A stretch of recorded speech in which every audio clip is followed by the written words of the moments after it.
مشورہ دیتا ہوں حکومت کو اور وزیر قانون کو مشورہ دیتا ہوں کہ نہ فرعون کی حکومت ساری زندگی رہی، نہ نمرود رہا، نہ جاج بن یوسف رہا، نہ یزید رہا، اور یار درباری بن کے حکمرانوں کی چاپلوسی کرتے کرتے تم یہاں تک آ گئے ہو کہ اب نبی پاک کی عزت کو آنچ ڈالنا شروع کر دیا ہے۔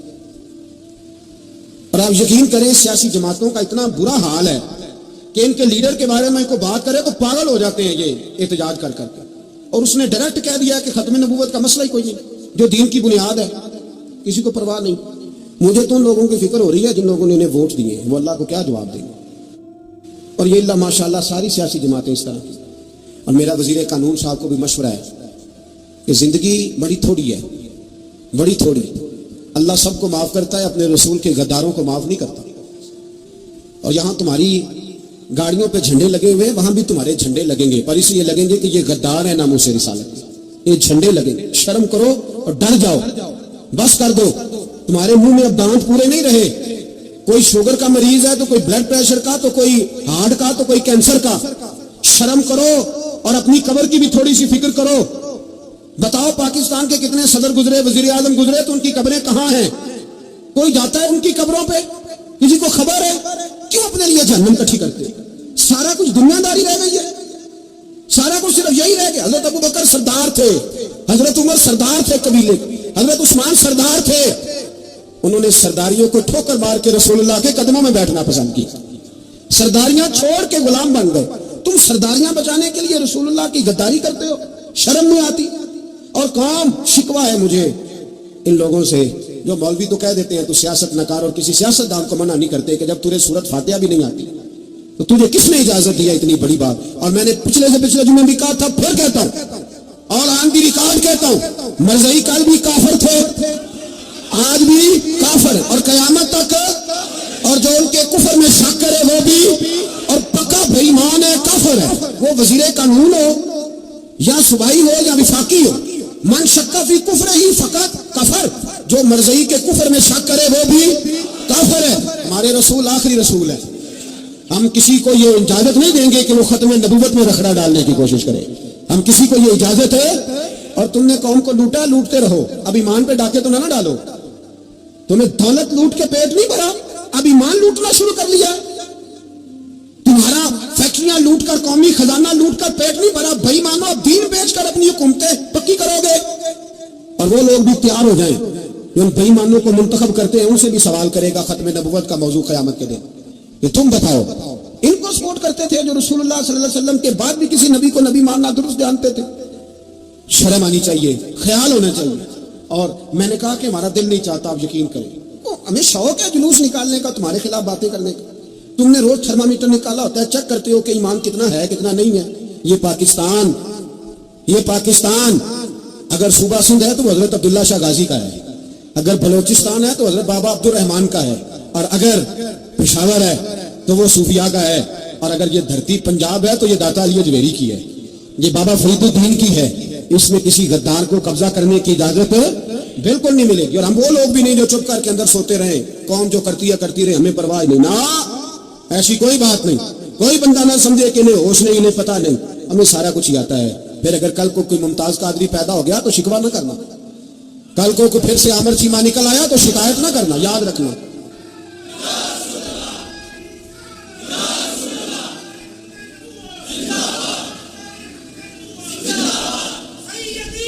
تو میرے بھائی کھول کے بولو، یا نبی رسول کے صلی اللہ۔ تو یہ مشورہ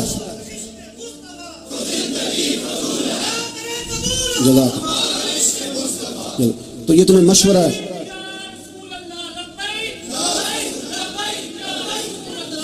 میری بات سنو، یاد رکھیں، یہ لوگ بعد میں پچھتاتے ہیں، پھر مناظرے کراتے پھرتے ہیں، اس نے صحیح کیا کہ غلط کیا، پھر انہیں ہوش آتی ہے بعد میں، پھر ان کے ہواری نکل نکل کے میدانوں میں دلیلیں دیتے ہیں۔ اس لیے ہمارا مشورہ ہے انہیں کہ یہ اپنی حد میں رہیں، اور جو کام تمہارے ذمہ، میں نے کہا نا تم نے بڑا لوٹا، یہ قوم روز تمہیں موقع دیتی ہے لوٹنے کا، یہ موقع دیتی ہے، تو تم نے دولت لوٹ کے پیٹ نہیں بھرے، اب ایمان لوٹنے کے چکر میں آ گئے ہو۔ یاد رکھو، مسلمان گناہگار ہیں، غدار نہیں ہے۔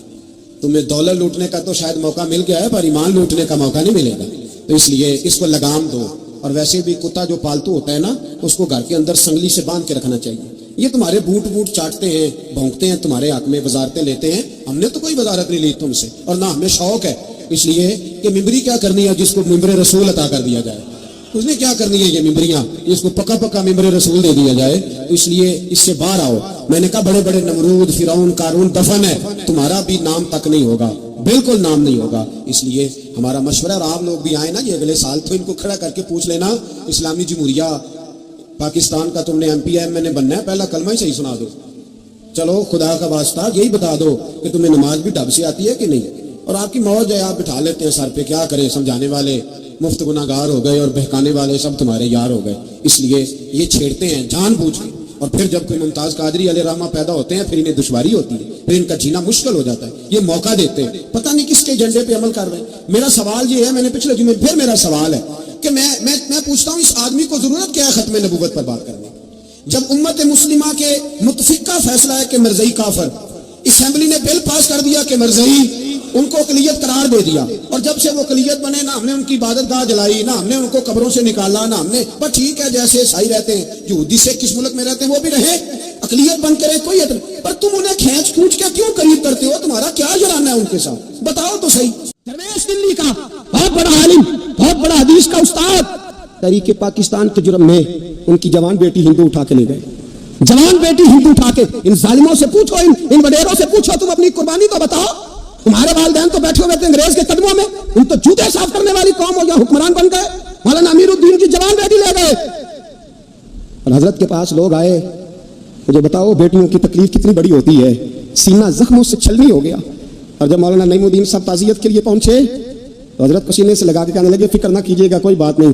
مولانا امیر الدین صاحب کہنے لگے حضور بس پاکستان بن جائے, میرے رسول اللہ کے دین کا جھنڈا بلند ہو جائے, ایک بیٹی کیا میں ہزاروں بیٹیاں قربان کرنے کو تیار, میں تیار ہوں دینے کے لیے اولادیں. لوگوں نے 10 لاکھ آدمی نے ہجرت کی, 10 لاکھ 30,000 جانیں ایک ایک دن کے اندر کٹی. لوگوں کے خونوں کے اوپر بنا ہوا یہ ملک, اور اس کے اندر کبھی کوئی غدار آ کے بیٹھ جاتا ہے, کبھی کوئی مکار آ کے بیٹھ جاتا ہے, کبھی کوئی عیاش آ کے بیٹھ جاتا ہے, کبھی بچے قتل ہوتے ہیں, کبھی بچیوں کی عزتیں لٹتی ہیں, کہیں 71 جنازے اکٹھے ہوتے ہیں. ظالموں کو شرم تک نہیں آتی. ہم کسی آئین کو نہیں مانتے, کسی قانون کو نہیں مانتے, ہم مانتے ہیں اس پاکستان کو جس پاکستان میں ایک طرف اللہ کا قرآن ہو اور دوسری جانب محمد مصطفیٰ کا فرمان ہو. ہمیں کسی تیسری چیز کی ضرورت ہے. اگر سیکولر پاکستان بنانا تھا تو انڈیا کی گورنمنٹ تو آج بھی اچھی ہے, پاکستان وہاں تو جمہوریت آج بھی زیادہ پنپتی ہے, ایک دفعہ بھی کوئی ڈکٹیٹر نہیں آیا, تماشا لگایا ہوا ہے میں یہ کر دوں گا, میں وہ کر دوں گا. پاگل کون سمجھتے ہو ہمیں, بیوقوفوں کا ملک ہے جو تمہارے جی میں آتا کہتے جاتے ہو, جو جس کے من میں آتا ہے وہ کہتے جاتے ہو. سنو اسلام کس طرح کی خلافت چاہتا ہے, امیر المومنین خلیفۃ المسلمین حضرت عمر فاروق. سنو حکومت کس کو کہتے ہیں, حضرت عمر گزر رہے, فجر کی نماز کے بعد 2 گلیاں رہ گئی ہیں, آج پورا نہیں ہو سکا آپ کا دورہ, جو رات کو نقاب پہن کے 2 گلیاں رہ گئی تو نقاب اوڑھ گئی, فجر کے بعد نکل گئے. ایک چھپر ہے چھوٹا سا, ایک کٹیا ہے, جھونپڑی, بوڑھی اماں بیٹھی ہے. عمر فاروق گزرنے لگے, بوڑھی کو پریشان دیکھا, اماں جی اجازت ہو تو اندر آ جاؤں. بوڑھی کہنے لگی چل دوڑ جا اپنا کام کر, کیوں اجازت دوں, تیری مہربانی اماں آنے دو. کیا دوڑ جا, تیری مہربانی اماں گزارش ہے, چلو آ جاؤ. حضرت عمر فاروق فرمایا کرتے تھے میں نے اس عورت سے آئین سیکھا ہے, آئین, میں نے اس سے قانون سیکھا ہے, اس بوڑھی عورت سے. اندر آ گئے عمر فاروق, اماں کیا پریشانی ہے, کیا بات.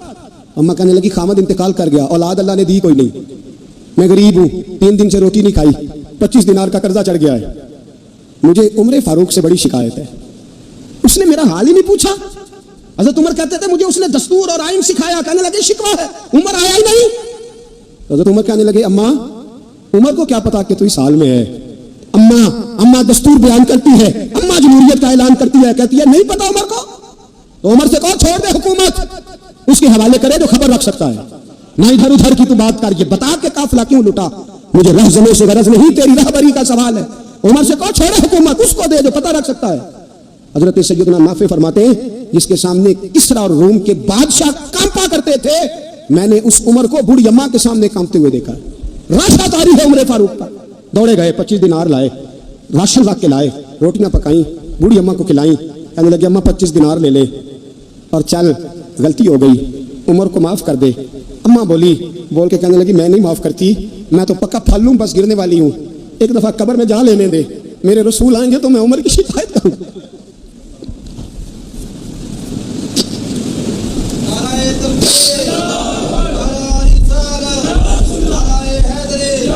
فرمایا میں شکایت کروں گی محبوب پاک سے اور عرض کروں گی حضور سے پوچھ.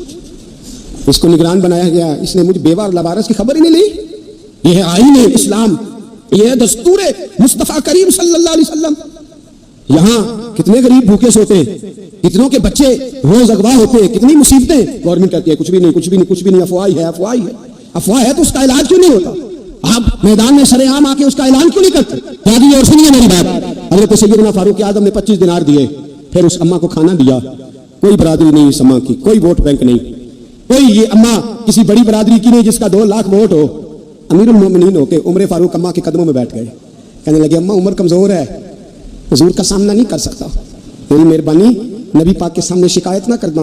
اماں کہنے لگی چل میں تیری خاطر معاف کر دیتی, جا تو مجھے کسی اچھی ماں کا بیٹا لگتا ہے, جا تیری خاطر. کہنے لگے چل پھر مجھے لکھ کے دے. کہنے لگی میں تو ان پڑھ ہوں, تو لکھ دے, میں دستخط کر دے. حضرت عمر نے لکھا.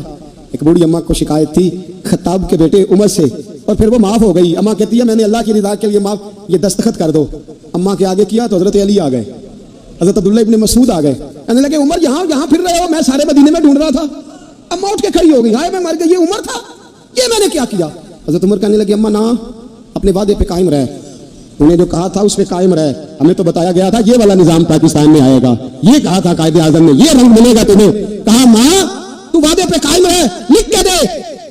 لکھا, اماں نے سائن کیے. پھر حضرت علی سے کہنے لگے بطور گواہ آپ بھی سائن کر دو. پھر عبداللہ ابن مسعود سے کہنے لگے آپ بھی سائن کر دو. سائن ہو گئے تو جناب عمر نے رکا لپیٹا. حضرت علی کو کہنے لگے علی تو میرا دوست ہے, میری صبحوں اور شاموں سے واقف ہے, علی تو میرا رازدار ہے یار, مجھے یقین ہے کہ میں تجھ سے پہلے مر جاؤں گا. جب عمر کا انتقال ہو جائے تو یہ رکا میرے کفن میں رکھ دینا, یہ رکھنا میرے کفن میں. علی کہنے لگے پھر کیا ہوگا؟